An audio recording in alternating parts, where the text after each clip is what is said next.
A boot slammed down on a wooden table. Glasses jumped. Liquid sloshed over the edges and ran down the sides. A man's voice cut across the room. Loud, foreign, daring anyone to look up. Heads turned. Then they turned away fast. Every man in that hall had already made the same quiet calculation. Don't be the one he picks. The big man kept scanning the room. Thick neck, crew cut, shoulders like a door frame, eyes hunting for prey. They stopped on a small, slight figure sitting alone in the corner. Quiet, hands folded, a half-finished cup of tea by his elbow. The big man smiled. He thought he'd found the easiest mark in the building. He had no idea the quiet man in the corner was Bruce Lee. What happened in the next 4 minutes would unmake an undefeated record built over 12 years. Stay with me on this one. The gym was tucked behind a print shop on a side street off Sunset. No sign on the door. You only knew about it if someone told you. That night about 30 men were inside. Trainers, fighters, 2 Hollywood stunt coordinators, a couple of police instructors. The kind of crowd that doesn't impress easily. They'd all come for one reason. The Russian. His name was Viktor Kuznetsov, 28 years old, 6'3", 240 pounds, undefeated in Sambo for 12 straight years, 47 sanctioned matches, 47 wins. The Soviet Sports Authority had finally let him tour the West, and the man in charge of his American visit was a wealthy fight promoter who wanted to prove that Sambo would crush anything America had to offer. Sambo is a Russian grappling art. It's brutal. It's takedowns and leg locks and chokes that would shatter a man in a real exchange. Victor had trained in it since he was 12. His record in his own country wasn't just unbeaten. It was untested. Nobody in Russia would step on the mat with him anymore. So they put him on a plane. He had landed 3 weeks earlier. In those 3 weeks, he'd already broken 2 American wrestlers and dislocated the shoulder of a karate black belt who'd agreed to a friendly exhibition. Word had gotten around. Tonight was supposed to be the big one. A closed-door demonstration. Anyone who thought they had something could step up. Most people in the room had no intention of stepping up. They were there to watch. Maybe to learn. Maybe just to say they'd been there. Bruce Lee wasn't supposed to be there at all. He'd been invited by an old friend, a martial arts instructor who taught at a small studio down the road. The friend had insisted, said it would be educational, said he wanted Bruce's eye on the Russian's footwork. Bruce had agreed because his friend rarely asked for anything. He arrived alone. He was 26 years old. He wore dark slacks and a white shirt with the sleeves rolled to the elbows. He carried a small leather notebook in his hand. That notebook went everywhere with him. He'd write things down during exhibitions. Movement patterns, angles, mistakes he saw repeated across different styles. He'd already filled 4 of them. He found a chair in the corner. He sat down. He set the notebook on the small table next to him. Someone brought him a cup of tea. He thanked them and said nothing else. The room was loud around him. Men laughed. Drinks were passed. Victor stood in the center, shirtless, doing a slow stretch routine while 2 of his handlers spoke to the crowd in heavy accents. They explained Sambo. They demonstrated grips. They showed how a takedown becomes a leg lock in one motion. Men leaned in to look. Some took notes. Bruce watched. He didn't move. He didn't take notes. He just watched. Anyone who knew him would have recognized what he was doing. He was reading Victor. The way his weight shifted on his lead foot. The way he favored a clockwise turn out of a clinch. The slight tell in his right shoulder before a level change. Bruce wasn't impressed. He wasn't unimpressed. He was just reading. A few people noticed the small Chinese man in the corner. A couple of them recognized him. One whispered to a friend. Word started moving quietly through the back of the room. That's Bruce Lee. That's the guy from the Long Beach demonstration. The one who did the 2-finger push-ups. It didn't reach Victor. Victor was busy basking. He was used to being the biggest threat in any room he walked into, and tonight was no different. He surveyed the crowd. He looked at the men in the front row. He picked out the largest ones. He gestured at them and grinned. Some of them looked away. Smart. Then his eye caught the corner.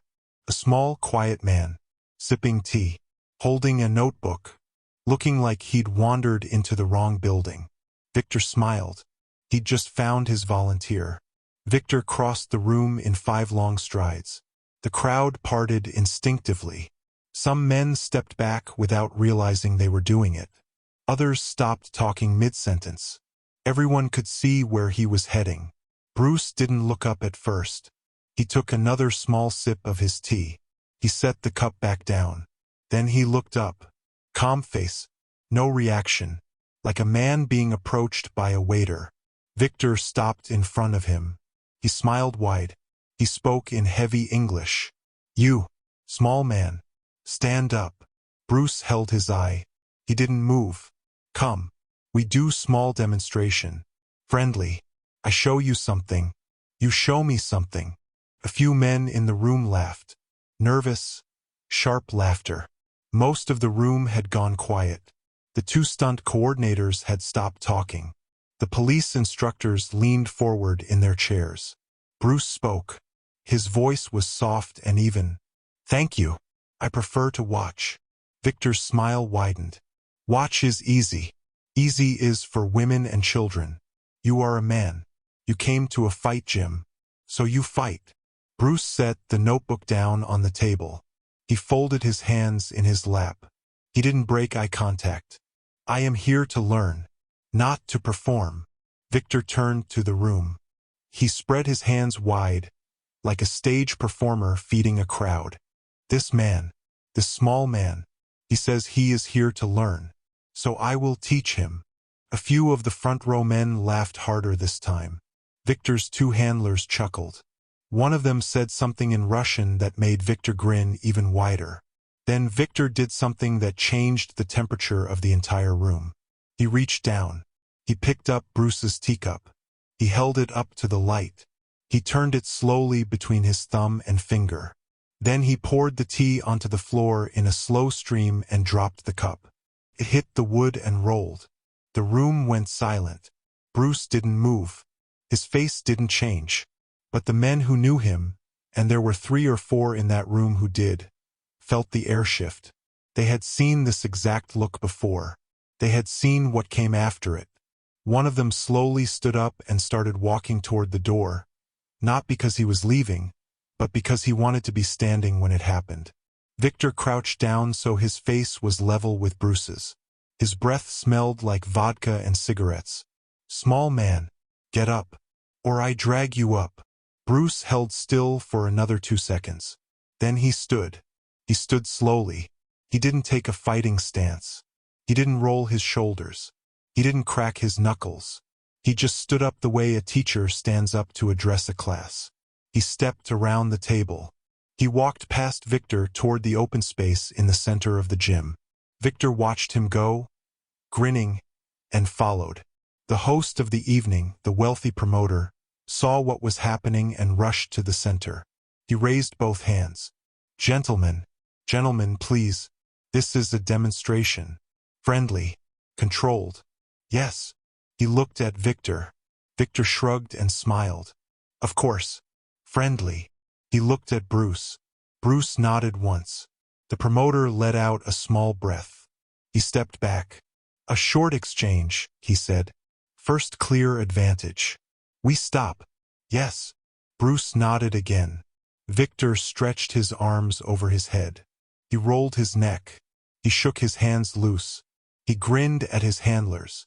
He was already deciding how he would do it. He would close the distance. He would clinch. He would throw the small man over his hip the way he'd thrown 47 men before. Quick. Clean. A teaching moment. The whole thing would be over in 9 seconds. Bruce stood across from him, hands at his sides, feet shoulder-width apart. Breathing slow, the promoter raised his hand. He looked between them. He dropped his hand. "Begin." Victor came forward fast. He came the way he always came, low and committed, hands wide, looking for the clinch. He had done this thousands of times. He knew exactly what the next 2 seconds would look like. He never got to find out. Bruce moved sideways with a step so small it barely counted as motion. Victor's grip closed on empty air. He stumbled half a step past where Bruce had been standing. Bruce was already behind him. A flat palm tapped the back of Victor's head, light, almost playful, like a man tapping a friend on the shoulder. The room laughed, genuinely laughed. Even some of Victor's handlers chuckled. Victor's face went red. He turned. He came again. Lower this time. More committed. He shot for the legs the way Sambo wrestlers do, diving head down, arms locking around the thighs. Bruce sprawled. He shifted his weight back over Victor's shoulders, pressing his hips down. Victor's takedown died on the floor. Bruce stepped back. He had not thrown a single strike yet. The promoter raised his hand again. Stop. Stop. That is enough. Yes? Friendly? Bruce stepped back to his side of the floor. He nodded. He turned toward his chair. Victor stood up. His face had gone past red into something darker. He looked at his handlers. They wouldn't meet his eye. He looked at the front row. The men who had been laughing with him were now watching the floor. He breathed in slowly. He breathed out slowly. He let his shoulders drop. He nodded. He smiled. He held up both hands in mock surrender. Yes, yes. Friendly, he said. Very good. Very fast. I am impressed. The promoter exhaled. He clapped his hands once. He looked relieved. Wonderful. Thank you both. Please. Refreshments. Bruce walked back to his chair. Someone brought him a fresh cup of tea. He sat down. He picked up the notebook. He turned to a fresh page. He uncapped his pen. Victor walked over to his handlers. He spoke to them quietly in Russian. One of them nodded. The other one looked toward the door and made a small gesture. The host of the evening, smiling and clapping, did not see the gesture. Bruce did, but he was writing, so he didn't look up. The room exhaled. Men started talking again. Drinks were poured. Someone laughed too loudly. Bruce sipped his tea. Victor sat down on a bench at the edge of the floor, smiling, accepting a towel from one of his handlers. It was over, or so the room thought. The door at the back of the gym opened. An older man walked in, heavy-set, gray hair, a black overcoat folded over one arm. He moved like a man who didn't need to introduce himself anywhere he went. The crowd noticed him immediately, and even those who didn't know who he was could tell he was the one in charge of Victor. He walked over to Victor. He didn't smile. He didn't look at the room. He bent down and spoke to Victor in Russian for about 10 seconds. He spoke quietly. He spoke flatly. He didn't raise his voice once. Victor's face changed while he listened. The flush of embarrassment drained out of it. Something colder settled in. He nodded. He stood up. The older man turned and walked to the promoter. He spoke to him in English now. We will continue. The promoter blinked. I'm sorry, the demonstration is finished. We will continue. 3 rounds. No stops. Until one man cannot stand. The promoter laughed nervously. He looked around the room. The room was very still now. Sir, with respect, that isn't what we agreed. The older man reached into his overcoat and pulled out an envelope. He set it on the table next to the promoter. It made a heavy sound. The promoter looked at it. He looked at the older man. He looked at the envelope again. What is this? You will accept that this match has been arranged at the request of the Soviet Sports Authority. You will accept that the film we have been recording will be released in our country and yours regardless of outcome. You will accept that to refuse this match is to insult our delegation and our nation. The choice belongs to your guest. He nodded toward Bruce. The whole room felt it. The polite demonstration had ended 30 seconds ago. What was on the table now was something else. Not pride. Not sport. Bruce had been pulled into a piece of theater that he had not agreed to enter, and the script of that theater had already been written. He could lose. He could refuse and be filmed refusing. He could fight and be broken on camera. 3 doors. None of them led out clean. The room turned to look at him. He had not stopped writing. He finished a line in the notebook. He capped his pen. He set it down. He looked up at the older Russian. He looked at Victor. He looked at the camera in the back of the room. Yes, there it was. The small black eye of it perched on a tripod he had not bothered to register before. It had been there the whole time. He stood up. He walked to the center of the floor. He spoke. His voice was still soft. 3 rounds is acceptable. No stops is acceptable. 1 condition. The older Russian raised his eyebrows. The film stays in this room. After the match. Win or lose. The film stays, or there is no match. The older Russian considered this for a long moment. And if we refuse? Bruce smiled for the first time all night. It was a small smile. Then I sit down. And you explain to your delegation why you arranged a public match that the other man walked away from in front of 30 witnesses. None of whom work for you. All of whom will tell the story for the rest of their lives. The older Russian's jaw tightened. He looked at the room. 30 pairs of eyes looked back at him. He looked at the promoter. The promoter shrugged helplessly. Agreed, the older Russian said. Film stays. He turned to one of his handlers and gave a quick order in Russian. The handler walked to the back and ejected the film cartridge. He brought it forward and placed it on the table next to the envelope. Bruce nodded once. He turned to face Victor. If you're still with me, hit that subscribe button. I'm telling this story the way I'd want it told to me. Real people. Real moments. The kind you don't find in the highlight reels. Now back to the gym. Victor was rolling his neck again. The mocking smile from earlier was gone. In its place was the face of a man who had been told, in his own language, that losing tonight would mean more than embarrassment. It would mean the end of something. Sponsorship. Status. The hand of the state that had carried him here was now resting on his shoulder, and that hand was heavy. He came forward more carefully this time. He circled. He kept his weight low. He didn't commit. He waited.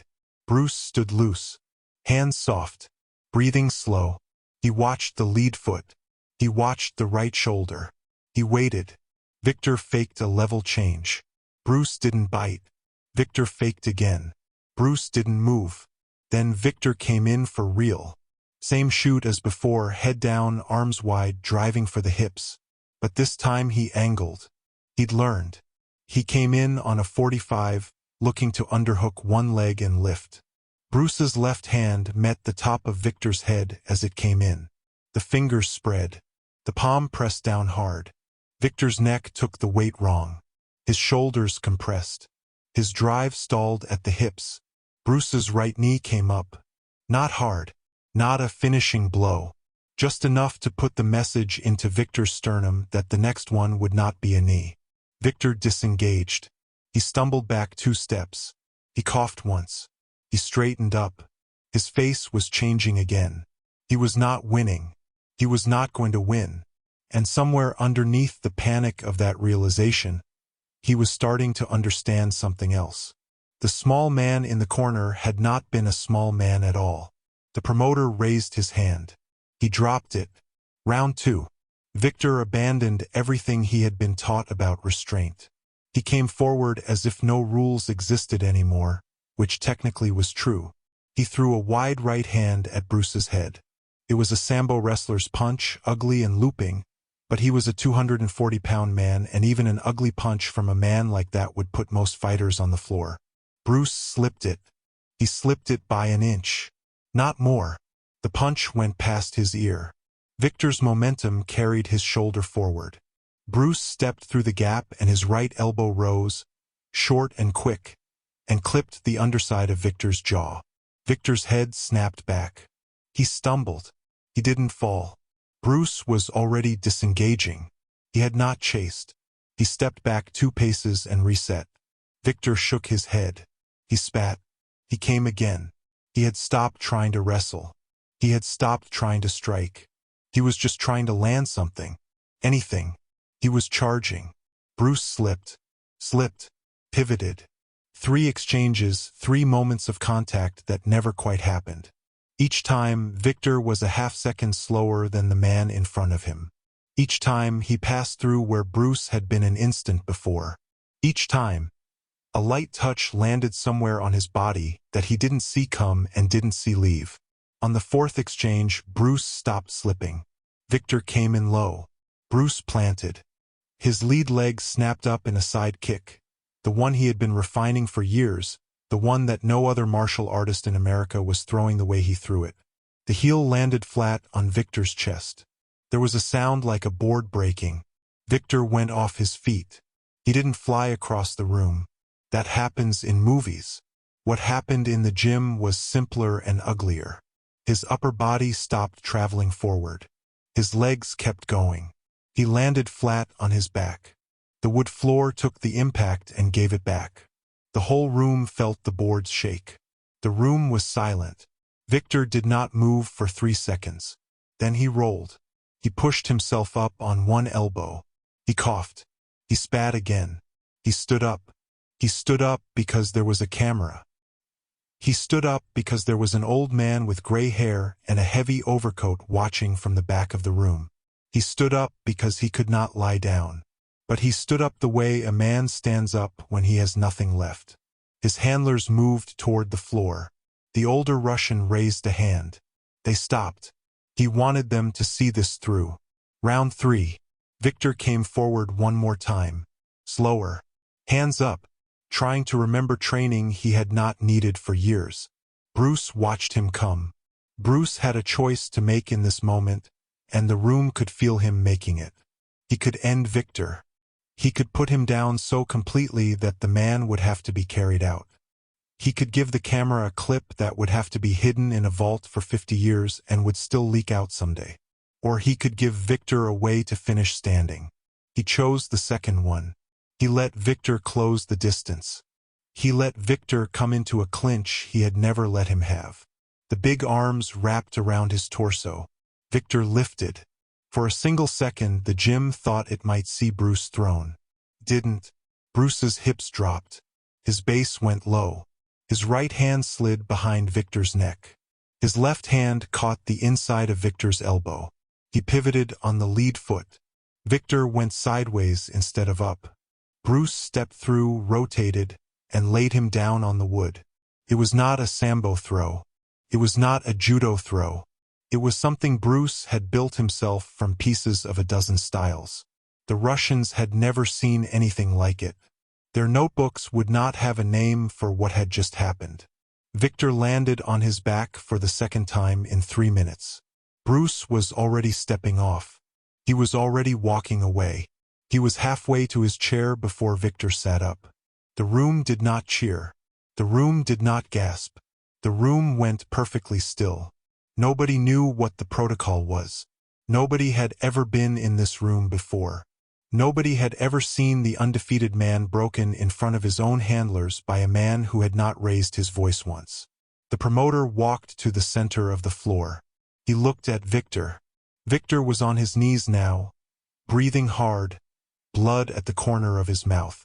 He looked at the older Russian. The older Russian gave him a single short nod. "The match is ended," the promoter said. His voice cracked. "Mr. Lee is the clear winner." He stopped. He didn't know what else to say. He stood there with his hands at his sides. Bruce had reached his chair. He sat down. He picked up the notebook.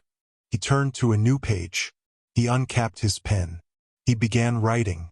The older Russian walked across the floor to where Victor was kneeling. He put one heavy hand on Victor's shoulder. He bent down.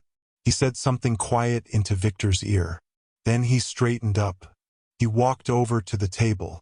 He picked up the film cartridge that had been set there 10 minutes earlier. He held it for a moment. He looked at it as if it were something dead. Then he walked over to Bruce's chair. He set the cartridge down on the small table next to the teacup. He nodded once. "You may keep it," he said. Bruce looked up. He nodded back. He did not smile. He did not say anything. The older Russian turned and walked toward the door. Victor stayed on his knees for almost a full minute. His handlers didn't help him up. They had seen worse fights in worse rooms in their lives, but they had never seen Victor on his knees, and they did not know how to be the men who picked him up. So they waited for him to stand on his own. He stood eventually. He turned slowly.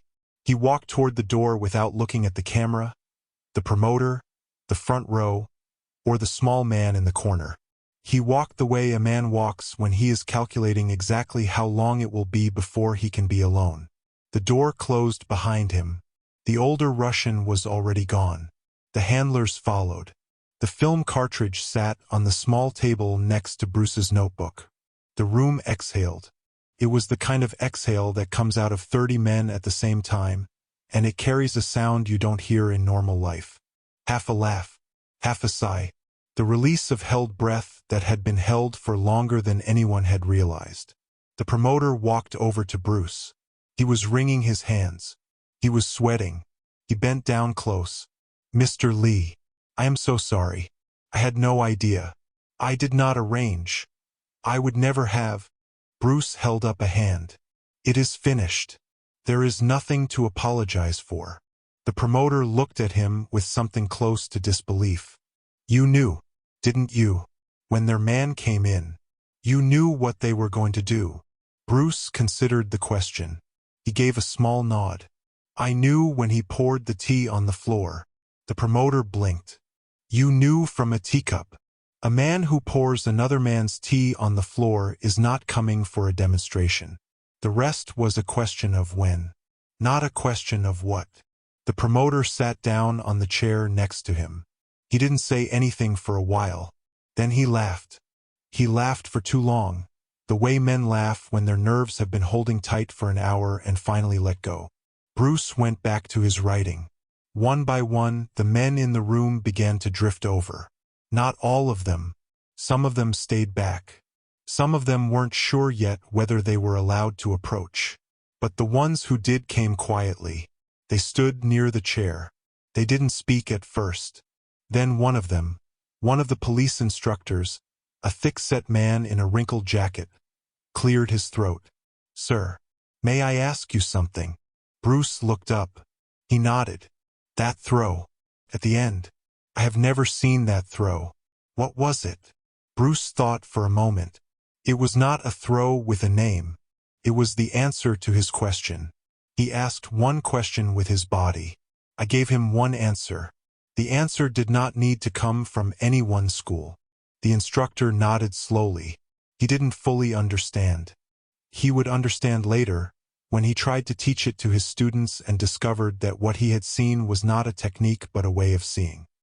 He would teach for another 20 years, and he would tell his classes about this night, and they would not entirely believe him. Others came. One asked about the sidekick. One asked about the slip in round 2. One asked about the moment before the fight started, the way Bruce had looked at Victor without looking at him. Bruce answered them all. He spoke softly. He took his time. He did not boast. He did not minimize. He answered each question the way a teacher answers a student. Some of his answers went into the notebook later that night. He drank his tea. The cup someone had brought him was fresh, but it was the same kind of cup. He held it the same way. He set it down the same way. The whole sequence of small motions was exactly what it had been before the boot had ever come down on the table. That was the thing the room would remember most. The men told each other in the months afterward. Not the sidekick. Not the throw. Not even the moment when Victor went off his feet and the wood floor took the impact. What stayed with them was the cup. The way it sat on the table at the start of the evening. The way it sat on the table at the end. The same cup. The same hand. The same calm. Victor never returned to the gym. The older Russian flew home a week later. The remaining stops of the tour were quietly cancelled. The Soviet Sports Authority issued no statement. No film of the fight was ever released. The only record of what happened that night exists in the memories of about 30 men, most of whom are gone now, and in the pages of a small leather notebook that Bruce Lee filled and then closed and then placed on a shelf, where it sat with 3 others like it for the rest of his life. The man with the boot had walked into the room looking for an easy mark.